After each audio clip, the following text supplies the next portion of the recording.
ಎಲ್ಲರಿಗೂ ಶುಭೋದಯ. ನನ್ನ ಹೆಸರು ಲಕ್ಷ್ಮೀ ಎಸ್ ಗೌಡ. ನಾವೆಲ್ಲರೂ ಸೇರಿಕೊಂಡು ಈ ವರ್ಷದ ಕನ್ನಡ ರಾಜ್ಯೋತ್ಸವವನ್ನು ಬಹಳ ಅದ್ದೂರಿ ಹಾಗೂ ವಿಜೃಂಭಣೆಯಿಂದ ಸಂಭ್ರಮಿಸೋಣ. ಕನ್ನಡಕ್ಕಾಗಿ ಕೈಯೆತ್ತು, ನಿನ್ನ ಕೈ ಸ್ವಲ್ಪ ಇಷ್ಟವಾಗುತ್ತದೆ. ಕನ್ನಡಕ್ಕಾಗಿ ಕೊರಳಾಯಿತು, ಅಲ್ಲಿ ಪಾಂಚಜನ್ಯ ಒಳಗುತ್ತದೆ. ಕನ್ನಡಕ್ಕಾಗಿ ಚಿಲುಬೆಳೆಸಿದರೆ ಸಾಕು, ಅದೇ ಗೋವರ್ಧನೆ ಗಿಳಿಯಾಗುತ್ತದೆ ಎಂದು ಹೇಳಿದ ರಾಷ್ಟ್ರಕವಿ ಕುವೆಂಪು ಅವರನ್ನು ನೆನೆಯುತ್ತಾ ಇಂದು ನಾಡಿನ ಸಮಸ್ತ ಕನ್ನಡಿಗರಿಗೂ 70ನೆಯ ಕನ್ನಡ ರಾಜ್ಯೋತ್ಸವದ ಶುಭಾಶಯಗಳು. ಹಾಗಾಗಿ ಬನ್ನಿ, ಎಲ್ಲರೂ ಈ ಕನ್ನಡ ರಾಜ್ಯೋತ್ಸವವನ್ನು ಬಹಳ ಅದ್ದೂರಿಯಿಂದ ಪ್ರಾರಂಭಿಸೋಣ.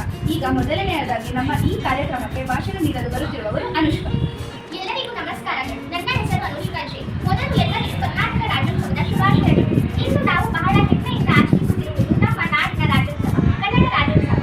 ನಾವು ಪ್ರತಿ ವರ್ಷ ನವೆಂಬರ್ 1ರಂದು ಕರ್ನಾಟಕ ರಾಜ್ಯೋತ್ಸವ ಆಚರಿಸುತ್ತೀವಿ. ಈ ಉತ್ಸವವನ್ನು ಬಹಳ ಹೆಮ್ಮೆ ಮತ್ತು ಸಂಭ್ರಮದಿಂದ ಆಚರಿಸಲಾಗುತ್ತದೆ.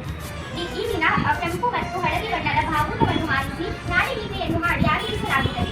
ಈ ದಿನವನ್ನು ಕರ್ನಾಟಕ ರಕ್ಷಣೆ ದಿನ, ಕನ್ನಡ ದಿನ, ನಾಡಿನ ಹಬ್ಬ ಎಂದು ಕರೆಯುತ್ತಾರೆ. ಇವತ್ತು ನಾವು 70ನೆಯ ರಾಜ್ಯೋತ್ಸವವನ್ನು ಆಚರಿಸುತ್ತಿದ್ದೇವೆ.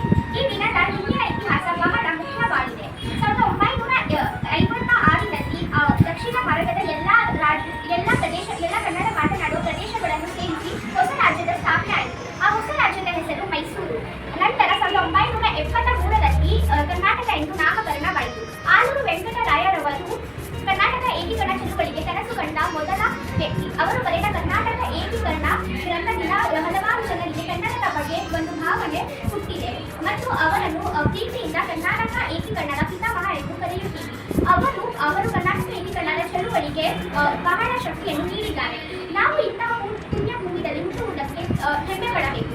ಈ ಪುಣ್ಯಭೂಮಿಯಲ್ಲಿ ಹಲವಾರು ಮಹಾಕವಿಗಳು ಹುಟ್ಟಿದ್ದಾರೆ. ಬಸವಣ್ಣ, ಪಂಪ, ಅಕ್ಕ ಮಹಾದೇವಿ ಅವರಂತಹ ಮಹಾಪುರುಷರು ಈ ಕರ್ನಾಟಕ ರಾಜ್ಯದ ಹೆಮ್ಮೆಯಾಗಿದ್ದಾರೆ. ನಮ್ಮ ಕರ್ನಾಟಕ ರಾಜ್ಯ ಬರೀ ಒಂದು ಭೂಮಿಯ ಭಾಗವಲ್ಲ, ಅದು ನಮ್ಮ ಸಾಹಿತ್ಯ, ಸಂಸ್ಕೃತಿಯ ಒಂದು ಸೀಮೆಯಾಗಿದೆ. ಮತ್ತು ಕನ್ನಡ ಬರೀ ಒಂದು ಭಾಷೆಯಲ್ಲ, ಅದು ನಮ್ಮ ಗುರುತು ಹೌದು.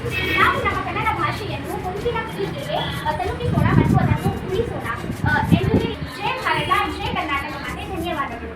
ಹಚ್ಚೇವು ಕನ್ನಡದ ದೀಪ, ಹಚ್ಚೇವು ಕನ್ನಡದ ದೀಪ, ಕರುನಾಡ ದೀಪ, ಸಿರಿನುಡಿಯ ದೀಪ, ಒಲವೆತ್ತಿ ತೋರುವ ದೀಪ. ಹಚ್ಚೇವು ಕನ್ನಡದ ದೀಪ, ಹಚ್ಚೇವು ಕನ್ನಡದ ದೀಪ. ಕೇಳಿಸದೆ ಕಲ್ಲಿಸಲಿ ಕನ್ನಡ ನುಡಿ, ಕನ್ನಡ ನುಡಿ. ಕಾಣಿಸದೆ ಹೊನ್ನ ಚರಿತೆಯಲ್ಲಿ ಹಂಪೆಯ ಗುಡಿ, ಹಂಪೆಯ ಗುಡಿ. ವೈಭವದವರು ಕೂಗಿದೆ, ಪ್ರೀತಿಸುವ ಹೃದಯ ಬೆಳೆಸಿದೆ, ಕೇಳು ನೀನು. ಕೇಳಿಸದೆ ಕಲ್ಲಿನಲ್ಲಿ ಕನ್ನಡ ನುಡಿ, ಕನ್ನಡ ನುಡಿ. ಆರಿಸು ಕನ್ನಡ ಡಿಂಡಿಮವ, ಓ ಕರ್ನಾಟಕ ಹೃದಯ ಶಿವ. ಓ ಓ ಓ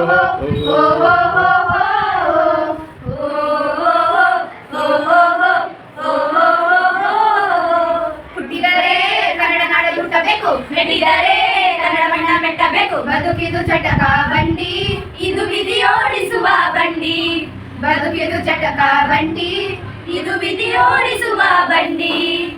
ಅವ್ವ ಕಣೋ ಕನ್ನಡ, ನಮ್ ಜೀವ ಕಣೋ ಕನ್ನಡ, ನಮ್ ದೈವ ಕಣೋ ಕನ್ನಡ, ನಮ್ ಗರ್ವ ಕಣೋ ಕನ್ನಡ. ಸಿದ್ಧ ಕಣೋ ಪ್ರಾಣ ಕೊಡೋಕೆ, ಇಲ್ಲದ ನಾಡು ನುಡಿಗೆ, ಇಲ್ಲದ ನಾಡು ನುಡಿಗೆ. ಕರುನಾಡ ತಾಯಿ ಸದಾ ಚಿನ್ಮಯಿ, ಕರುನಾಡ ತಾಯಿ ಸದಾ ಚಿನ್ಮಯಿ. ಈ ಪುಣ್ಯ ಭೂಮಿ ನಮ್ಮ ದೇವಾಲಯ, ಪ್ರೇಮಾಲಯ ದೇವಾಲಯ. ಕರುನಾಡ ತಾಯಿ ಸದಾ ಚಿನ್ಮಯಿ, ಕರುನಾಡ ತಾಯಿ ಸದಾ ಚಿನ್ಮಯಿ. ಕನ್ನಡವೇ ನಮ್ಮಮ್ಮ, ಅವಳಿಗೆ ಕೈ ಮುಗಿಯಮ್ಮ. ಇದವಳೋ ನೀರಿವಳು, ನಾವು ಸಿರಾಡೋ ಗಾಳಿವಳು. ಕನ್ನಡವೇ ನಮ್ಮಮ್ಮ, ಅವಳಿಗೆ ಕೈ ಮುಗಿಯಮ್ಮ. ಮಾತಾಡೋ ದೇವರಿವಳು, ನಮ್ಮ ಕಾಪಾಡೋ ಗುರುವಿವಳು.